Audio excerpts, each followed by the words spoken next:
Hi, everyone. Welcome back to another episode of Cover to Cover. You're here with Mo. With Andrea. And Morgan. Today we want to talk all about adaptations. There are so many recurring characters and stories in our culture. Where do they all come from, and how do we feel about adaptations?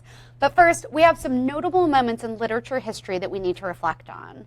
Yesterday, July the 6th, marked the birth of Frida Kahlo. She was one of the most prolific artists and feminist symbols of our times. She was known for her bright colors, intimate self-portraits, and surrealism.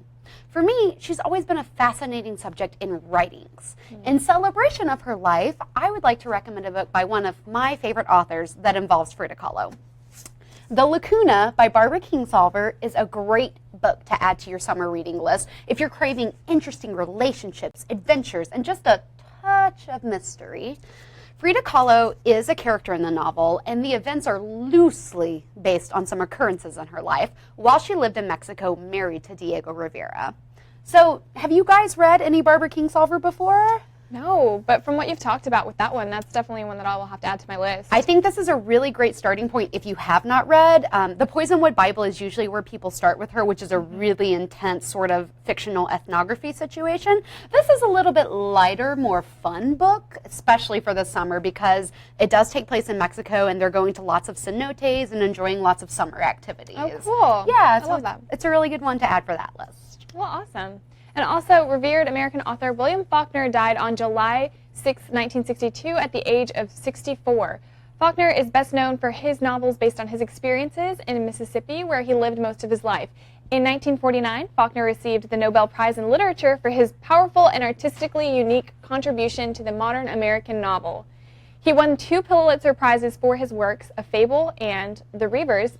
One of his best-known works is The Sound and the Fury, which makes it to many lists of must-reads in modern literature, so you guys will have to add it to yours. And he also has many other works out there that we will definitely have to be checking out. Yeah, this is one of my greatest regrets and embarrassments is that I have never read a William Faulkner. What?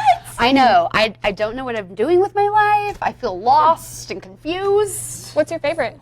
As I Lay Dying. Yeah. I talked about this yeah, one. that's It's true. just such a great book. I need to do it. You I'm need embarrassed. to. I am Well, embarrassed. Her birthday is next week. There you go. So, wish list? Yeah. I'm just really surprised. You're from the South. I know, and I've physically seen with my eyes his home in Oxford, Mississippi. My college roommate lived there, so we drove by it all the time. And I just don't have any more excuses to make for myself. So we'll see As about I Lay that. Dying. That is the one I recommend. Okay. One of my favorite quotes Noted. from As I Lay Dying is, "My mother is a fish." That's intriguing, and Okay. I will be reading So that. now you got to read it. Yes. To get it, to understand it. So, Okay. well, today marks the death of prolific author Sir Arthur Conan Doyle. He died on this day in 1930 at the age of 71 from a heart attack. Although Doyle notably wrote fantasy, science fiction, plays, romances, poetry, nonfiction, and historical novels, pretty much everything, he is best known for his detective series featuring Sherlock Holmes and Dr. Watson. A Study in Scarlet was the first of 4 Sherlock Holmes novels written by Doyle, and he went on to write more than 50 short stories featuring the duo. Yeah. So Sherlock Holmes is one of the most recognizable literary characters of our time, and his likeness has been adapted to many stories across the decades. Most recently with the popular BBC adaptation starring Benedict Cumberbatch and Martin Freeman as Holmes and Watson, respectively. But where did the story originate, and how did Sir Arthur Conan Doyle feel about his runaway hit? Well, Doyle found it hard to gain traction for A Study in Scarlet, and this was the first Holmes novel, and it was eventually purchased by Ward, Lock & Co. for £25, so roughly $2,500 by today's standards, and the characters were partially modeled on his university professor, Joseph Bell. The reception of Sherlock Holmes was wide, and Doyle was commissioned for many more stories. The sequel to A Study in Scarlet was The Sign of Four. His feelings toward his series were, however, ambivalent. He wrote to his mother once stating that he thinks of slaying Holmes and winding him up for good and all. He takes my mind from better things, to which his mother and the world replied, "No, you mustn't." Doyle even attempted to dissuade publishers from seeking the stories by raising the price to an alarming level, but found that they were still willing to pay the price. This is one of the main reasons Doyle became one of the most well-paid authors of his time. He even killed off Holmes in his 1893 novel, though he later brought him back to life, explaining his death scene to appease the fans. So, what do you guys think about the evolution of Sherlock Holmes? Did you guys enjoy the characters and the recreations of the character as you see him still alive today?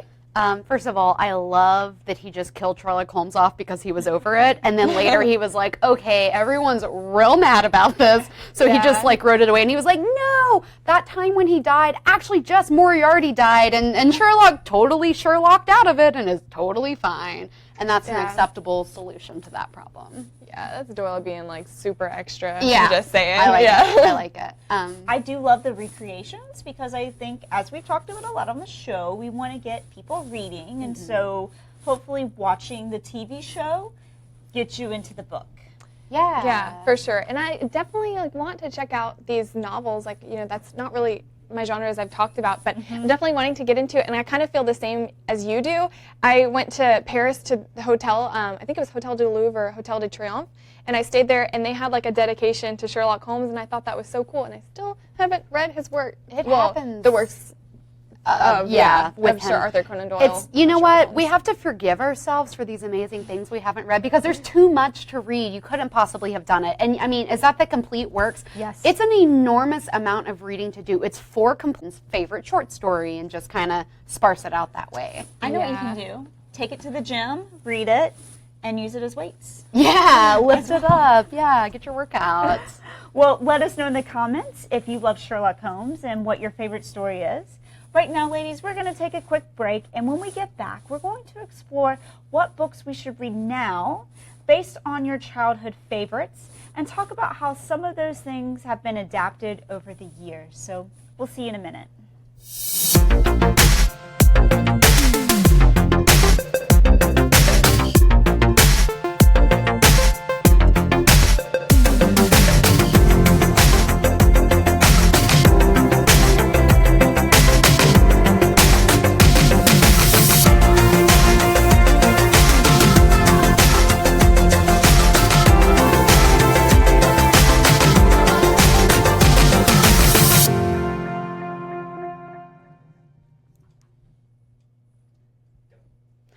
So when you're a kid, everything is bigger than life, including the books that you fall in love with.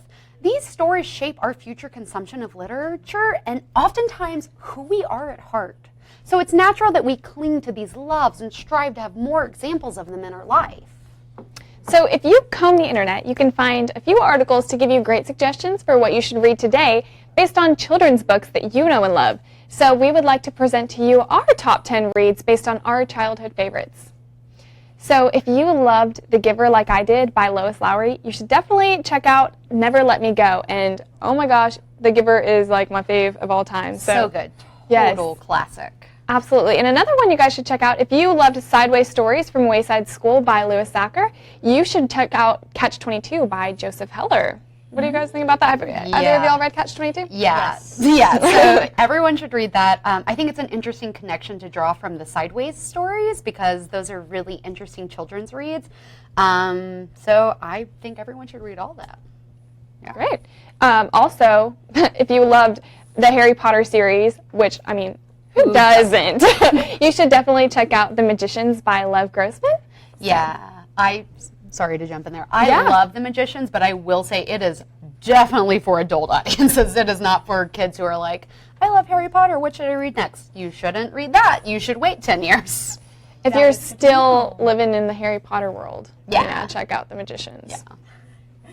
All right, guys, if you love Holes by Louis Sacker, you should read The Brief Wondrous Life by Oscar Wilde by Junot Diaz. What do you Holes think? was one of my favorite books as a kid. I loved that one. Yeah, that's a good recommendation. I'll definitely have to check out that book. All right, if you love The Bridge to Terabithia by Catherine Patterson, you should read The Interestings by Meg Witzer. I wonder if that one would make me cry as much. I don't know. Yeah, I would assume it has to be tragic in some kind of way if it's being compared. Yeah. All right, here's the last one for me. If you love Walk Two Moons by Sharon Creech, you should read 100 Years of Solitude by Gabriel Garcia Marquez.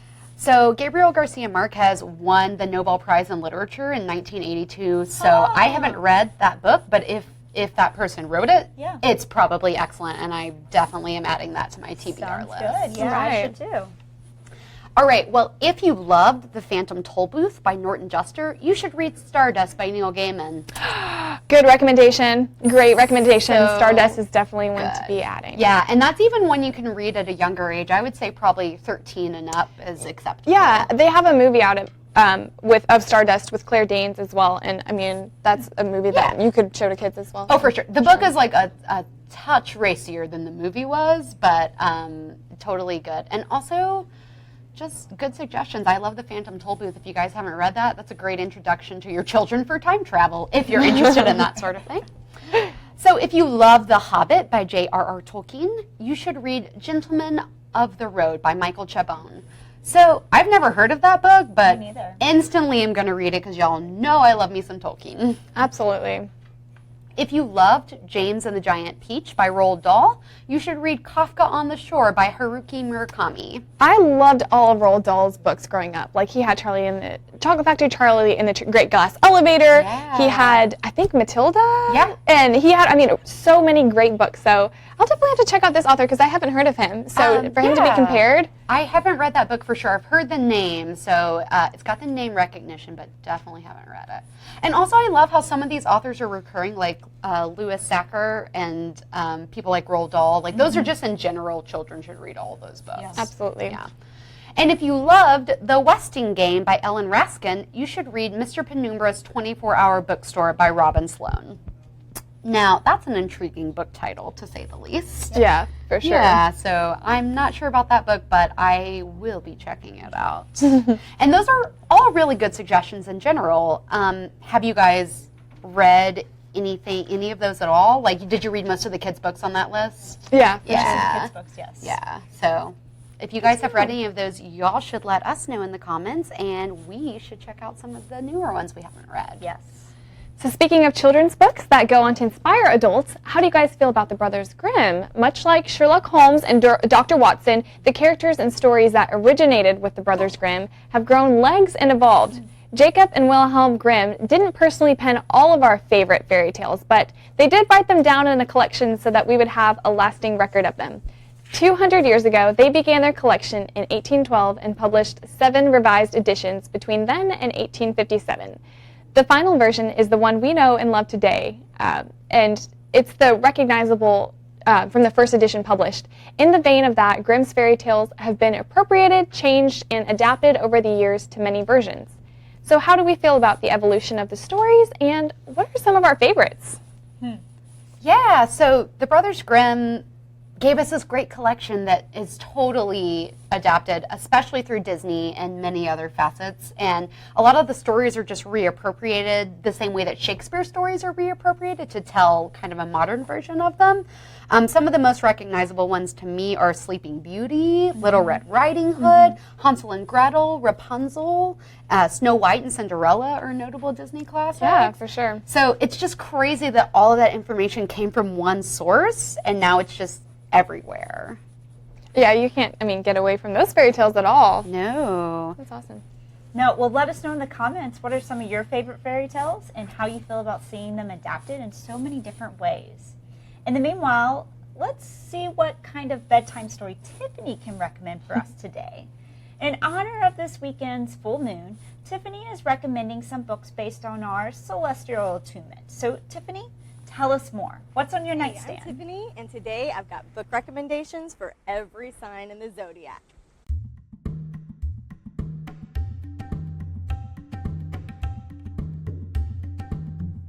Okay, Aries, I know you are sharp-tongued and sassy just like Lizzie from Pride and Prejudice, so I am recommending Pride and Prejudice for all you Aries out there. Okay, Taurus, like you, Tina Fey is a super bossy pants, so I'm recommending her memoir, Bossy Pants, for all you Taurus out there. Bossy Pants goes through Tina's childhood, her nerdy youth, her time at SNL, and even her time as a mother, so I think you'll love it. Okay, for the Geminis out there, I'm gonna pick Twin Maker, and this is a book where identity and technology intersect in a deadly trap. I hope you'll love it. All right, for all the Cancers out there, I've got a love affair that takes place on the Italian coast and is rekindled 50 years later in sunny Hollywood. It's called Beautiful Ruins, and it's by Jess Walters. Okay, Leos, I'm recommending a book for you that I absolutely love. It's called The Tiger's Wife. And this is a book about a granddaughter on search for the meaning behind her grandfather's mysterious death and the legend of the tiger's wife. Okay, for the Virgos out there, one of my personal favorite books of all time is Garden Spells. And this takes place in North Carolina. It's a group of women, the Waverly women, and they live in a beautiful Queen Anne house. They have a garden that bears food with magical properties, which they bake into a successful catering business. So I love this book. I hope you enjoy Garden Spells. Okay, Libras, I may have found the perfect book for you. It's called Clear Your Clutter. Now, it's not a fiction book, but we know you like beauty, we know you like balance, and Clear Your Clutter is the book for you. Okay, Scorpio, I've got something forbidden for you. It's got history, it's got sensuality, and a little bit of mystery. And the book, Forbidden. Okay, Sagittarius, I'm doing it. I'm giving you Eat, Pray, Love. It is a book about travel, it's a book about romance, it's a book about food, and if you don't have it on your list yet, you gotta read Eat, Pray, Love by our girl, Elizabeth Gilbert. Capricorn, you want a book about success, so I am giving you Think and Grow Rich by Napoleon Hill. It's a classic, you'll love it. Think and Grow Rich. Okay, Aquarius, I'm giving you a book called The Revenge of the Radioactive Lady, and I love this book. It's a great account of a woman who received a radioactive cocktail 50 years prior. Some bad things happened. It was a doctor in a study, and she moves to Florida to kill the doctor that gave her that radioactive cocktail. But does she?